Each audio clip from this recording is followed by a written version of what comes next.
తాళరేవు మండలం గాడిమొగ పంచాయతీ గాడిమొగ గ్రామం నుంచి సర్పంచ్ కామార్తి గోవలక్ష్మి మాతరాజు ఎంపీటీసీ వనమాడి వేణు నూకరాజు ఆధ్వర్యంలో తాళరేవు తెలుగుదేశం పార్టీ కార్యాలయం వద్ద సుమారు 200 మంది మత్స్యకార సామాజిక వర్గానికి చెందిన మత్స్యకారులు వైసీపీకి గుడ్ బై చెప్పి ముమ్మడివరం నియోజకవర్గ తెలుగుదేశం జనసేన బీజేపీ పార్టీల ఉమ్మడి అభ్యర్థి దాట్ల సుబ్బరాజు సమక్షంలో తెలుగుదేశం పార్టీలో జాయిన్ అయ్యారు.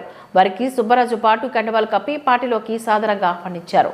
మత్స్యకార నాయకులు ఈ సందర్భంగా మాట్లాడుతూ జగన్మోహన్ రెడ్డి సైకో పాలనలో వైసీపీ నాయకులపైనే వైసీపీ నాయకులు కేసులు పెట్టి సంస్కృతి ఈ ఒక్క పార్టీకే చెల్లింది అంటూ ఎద్దేవా చేశారు.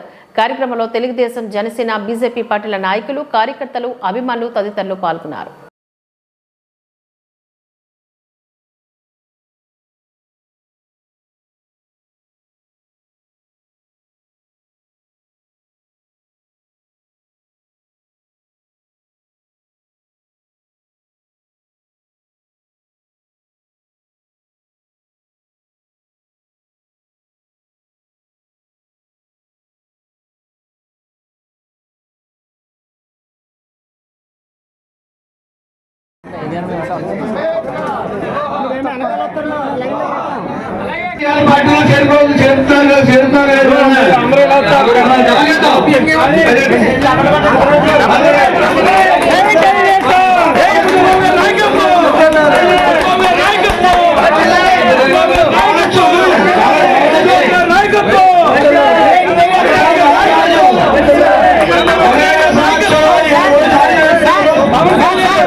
సర్పంచ్ గారు అదేవిధంగా ఎంపీటీసీ నెంబరు గ్రామ పెద్దలు కూడా 500 నెంబర్తో ఈ రోజున తెలుగుదేశంలో చేస్తారు కాబట్టి అందరూ దూరంగా దయచేసి సహకరించాలని కోరుచున్నాం.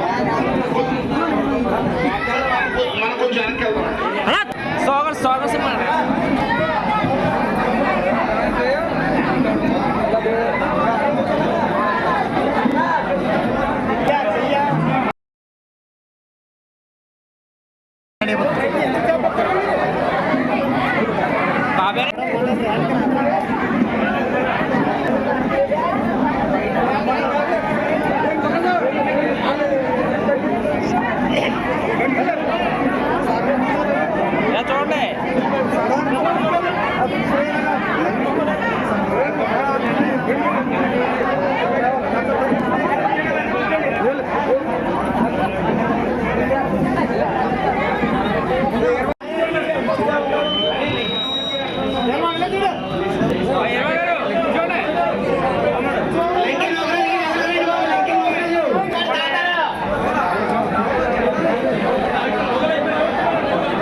దూరంగా దయచేసి సహకరించాలని కోరుచున్నాం.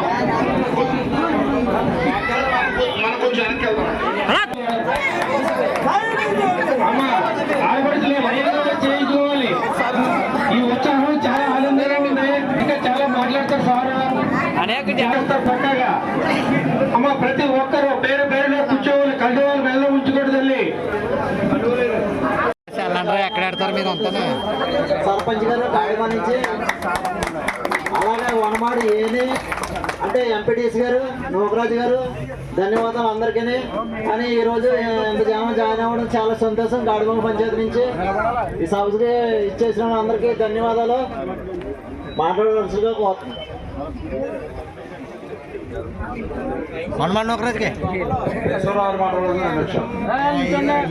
గాడిమగ పంచాయతీ నుంచి అతి ఎక్కువగా మాట్లాడతారు కార్యకర్తలు అంటే ముఖ్యంగా వైసీపీ నుంచి బాబు హీరో గాడిమగ సర్పంచ్ ఇండిపెండెంట్ గా నెగ్గి ఆయన కాంగ్రెస్ పార్టీ వెళ్ళి ఈ రోజున పార్టీ వ్యవహారం నచ్చగా ఈ రోజున వ్యవహారం దాన్ని చూడవుగా తెలుగుదేశానికి ఈ రోజున రావనే కూడా అదేవిధంగా మరి ఎంపీటీసీ నెంబర్ నూకరాజు గారు కూడా సీనియర్ నాయకుడు కాంగ్రెస్ ఆయన ఇప్పటి నుంచో కాంగ్రెస్ నాయకుడు ఆయనకు కూడా వాతావరణం పట్టించుకోగా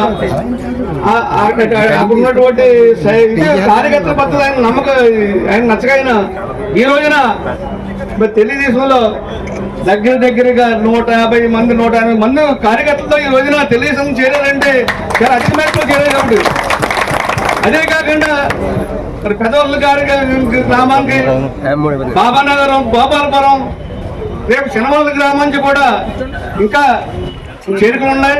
పెదవల్లి గ్రామానికి 50 మంది, శనవల్లిలో 70 మంది, ఇంకా చాలా మంది చేరుకులు ఉన్నాయి కాబట్టి అందరూ ఈ రోజు అయితే అవతని చెప్పేసి మేము ఇంకో రోజుకి మార్చాము, ఆ టైంలో మార్చాం. దాని గురించి మనం చాలా ప్రజల్లో మార్పు ఎందుకు వచ్చిందంటే ఈ రోజున ఇక్కడ ఎమ్మెల్యే చేసిన పనులు పుచ్చుకోండి. తాగనాక నీళ్ళు మంచి నీళ్ళు గ్రామాలు ఈ రోజున ఆ రోజు బుచ్చారి గారు ఉన్నప్పుడు ఈ సతీష్ గారు 45 లక్షల గ్రాంట్ తెచ్చి పైపులను అమ్మేసుకున్నా కానీ ఆయన పట్టించుకున్న కార్యక్రమే లేదు అతనికి. దాన్ని బుచ్చారి గారు వచ్చి ఆయన మేధావి శక్తితో అన్ని గ్రామాల ప్రజలను కూర్చోబెట్టి అన్ని గ్రామాలకి మంచినీళ్ళు ఇవ్వాలి, తాగునీరు ఇవ్వాలని చెప్పి ఆయన బాగా కష్టపడి చేసి ఆ కాంతా బుచ్చారి దగ్గర సభ వరకు నేను మనం చేసుకుంటాను ఇవ్వండి. అదే కాకుండా ఈ రోజున మా పార్టీ అధికారులకు వచ్చింది చెప్పుకున్నారు కాబట్టి ఈ రోజు తాగన మంచిళ్ళు గ్రామాల్లో ఇప్పుడు గాడో పంటే తాగన మంచిళ్ళు ఒక ఊరికి 2 ఓయిచారు ఉన్నాయి. అయినా తాగని నీళ్ళు గాడో పంచాయతీకి రోజున ఇది గొప్ప చెప్పుకుంటారు. నాయకులు ఇంటికి ఒక్కో ఇంటికంటే మోడల్ ఉన్నాయి. ఆ మోడల్ తీసే నాయకుడే లేడు. సర్పంచ్ మాట ఇది ఓడి పంచాయతీ ఓడి లేడు. సుబ్బారావు గారికి కాబోయే ఎమ్మెల్యే కానీ ఎమ్మెల్యే నాస్తో మీరు మీటింగ్ కార్యకర్తలకి అందరికీ నమస్కారం. ఈరోజు వచ్చిన నాయకులకి అందరికీ నమస్కారం. ఫస్ట్ నుంచి కూడా మా ఎమ్మెల్యేలు వీళ్ళందరూ కూడా టీడీపీ చేసేవారు. నేనైతే మొత్తం కాంగ్రెస్కి మన వైఎస్ఆర్ చేసాం సార్. సతీష్ గారు వెళ్ళిపోయినా సరే మేము ఆ రోజు సతీష్ గారిని తీసుకొచ్చి మాకు కృష్ణారావు అప్పగించారు సార్. మనోడు ఎక్కించుకోవాలి అన్న పొద్దుతో కృష్ణారావు గారు తీసుకొచ్చి మాకు అప్పగించారు సార్. అదే విధానంలో మళ్ళీ నెక్స్ట్ ఒకసారి కృష్ణారావు గారు ఆయన మానేసారు సార్. ఎమ్మెల్యే టికెట్ ఇవ్వక కృష్ణారావు గారు మీ పని చేసుకుని చెప్పాం. కానీ అదే టైంలో మేము వైఎస్ఆర్ పార్టీలోనే ఉండిపోయి సార్. అప్పుడు గురుగారు కూడా సాల్వ్ వేసుకుని మాత్రం వచ్చి అని కూడా కొన్ని సందర్భాల్లో మేము గాంధీ గారు మీకు చెప్పవచ్చు వద్దండి, నేను తప్పు మాటిస్తే మళ్ళీ ఉపయోగ చేసుకోవాలి సార్, మళ్ళీ జవదాటకూడదు అంటే అదే పార్టీలోనే కొనసాగాలి సార్.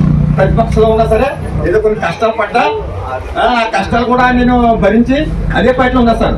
ఉన్నా సరే మళ్ళీ సతీష్ గారు రావడం, మళ్ళీ కృష్ణారావు గారు నాకు చెప్పడం జరిగింది సార్. అదేవిధంగా మేము 100% నేను సతీష్ గారికి ఎలా చేశానంటే మా అన్నయ్యలు ఆయన మా అన్నయ్య కుటుంబ సభ్యులు అందరం అక్కడే, మా ఇల్లు అక్కడే. దీన్ని ఎదిరించి నేను ఎలక్షన్ చేయడానికి వచ్చేసాను. ఆయన నా కుటుంబ సభ్యుడు కాదు, నా రక్తబంధువు కాదు. ఏంటంటే మా పొలం అన్న ఒక భాషతో ఒక మాటతో మేము ఆయనకు ఉపయోగపడినాం సార్. అలాంటిది ఇప్పుడు కూడా ఆయన దగ్గర మీద రూప ఆశించి మేము చేసినవి లేదు సార్. అలాగని ఆయన కూడా మమ్మల్ని ఇబ్బంది పెట్టినవి లేదు సార్. టికెట్ కోసం ఆశించాను, టికెట్ ఇవ్వలేదు, ఇవ్వకుండా సరే నేను ఎక్కి మళ్ళీ ఆయన దగ్గరికి వెళ్ళలేదు సార్. వెళ్ళినా సరే ఈలోగా అంటే మా పంచాయతీ పెద్దలు ఉన్నారు సార్, లీడర్లు వైఎస్ఆర్ పార్టీ లీడర్లు. ఆ లీడర్ వల్ల ఏమైందంటే అక్కడ నాకు ఏ సమస్య వచ్చినా సరే అక్కడ పంచాయతీలో మాకు ఎమ్మెల్యే గారి పక్కల నిధులు, మాకు మంత్రి గారు జగన్ గారి పక్కల ఎవరు ఒక్కలేదు. మా పంచాయతీ నిధులు మేము వాడుకుంటే బోర్డు డబ్బులు అండి. ఇప్పుడు 7 కోట్లు ఉందండి మా పంచాయతీలోని. మాకు సీటేం డబ్బులు లేదు. అంటే ఎమ్మెల్యే గారిని తప్పుతో పట్టిందరండి మా నాయకులు. అలాగని ఇదేంటి పరిస్థితి అంటే అలా మాట్లాడలేదు కానీ ఎమ్మెల్యే గారు దాటేయడం ఏదైనా మీటింగ్ రండి, ఇలా నాకు ఎలా ఉంది పంచాయతీలో మీరు పలానా పని చేయడానికి వచ్చాను, నేను వైస్ సర్పంచ్ చేశానండి, వార్డు మెంబర్ చేశానండి, జస్ట్ మొన్న నాకు టికెట్ ఎవరు ఇంటి పెట్టి నీకు ఇస్తున్నాను నా మీద నమ్మకంతో. ఈ రోజు నేను 3 సంవత్సరాలు అయినా సరే నన్ను ఒక అడుగు ఉండేటానికి నాకు ఎవరో సాగనే పరిస్తారు. కనీసం మీటింగ్ రమ్మంటే టీడీపీ పెద్దలు అవుతున్నారు కానీ మా వైఎస్ఆర్ పెద్దలు వస్తారు రావట్లేదు సార్. ఇంకా అలాంటప్పుడు ఇంకా నాకు పీకిలోతో ముంచేస్తారు సార్ నన్ను. మరి నాకు భగవంతుడు వేసిన శక్తి తెలియకండి, ఆ పార్టీని నమ్ముకునేందుకు వేసాడు ఏంటి తెలియస్తారు. కానీ ఇంకా అందులో నేను ఇవ్వలేక ఈ రోజునే నాకు సహకారం పూర్తి సహకారం మన బుచ్చిబాబు గారు అందిస్తారని, అలాగే సహకారం చేస్తారని నేను ప్రజలు ఏదైతే చేద్దాం అనుకున్నానో వాళ్ళకి చెయ్యాలండి. నేను ఎమ్మెల్యేగా చేయట్లేదు సార్, అక్కడ సైట్ ఉంది సార్, ఒక సర్పంచ్ ఎట్టుకుంటే 10 మంది ఎట్టుకోండి, సర్పంచ్ గారితో అక్కడ అప్పు లేదండి. వాళ్ళ నాయకులకే ఇస్తారు సార్ ఆయన. ఇప్పుడు ప్రజెంట్ మనం ఎక్కడానికి వస్తాం ఎలక్షన్లకి, వాళ్ళకి ఏదో మాట ఇస్తాం మనం, అది మనం కొంచెం పొద్దున్న భవిష్యత్తులో అల్టికి వెళ్ళాలి కదండి. ఇవాళ నిగ్గేసి ఇంట్లో పట్టుకుంటే మనిషిగా వస్తే నేను ఈ 15 సంవత్సరాలు కూడా పంచాయతీగానే ఉన్నాను సార్. నేను ఒక వైస్ ప్రెసిడెంట్గా, ఒక వార్డు మెంబర్గా, సర్పంచ్గా ఉండడం మరి ఎంత దుర్మార్గం. ఒక అడుగు ఇటలు చేశారు, 13 కేసులు సార్ మా మీద. ఎవరు మా నాయకులే, ఇక మా పార్టీ వాళ్ళే పెట్టి కేసులు ఎన్ని. పార్టీలో ఉండే నా జీవితం నాశనం అయిపోతేనే ఈ నిర్ణయం తీసుకుంటే రాజుగారు ఆశిస్తూ నాకు కావాలి. మేము ఈ రాజకీయ సహకారం కూడా సహకరిస్తానని నేను ఆశిస్తూ సెలవు తీసుకున్నాను.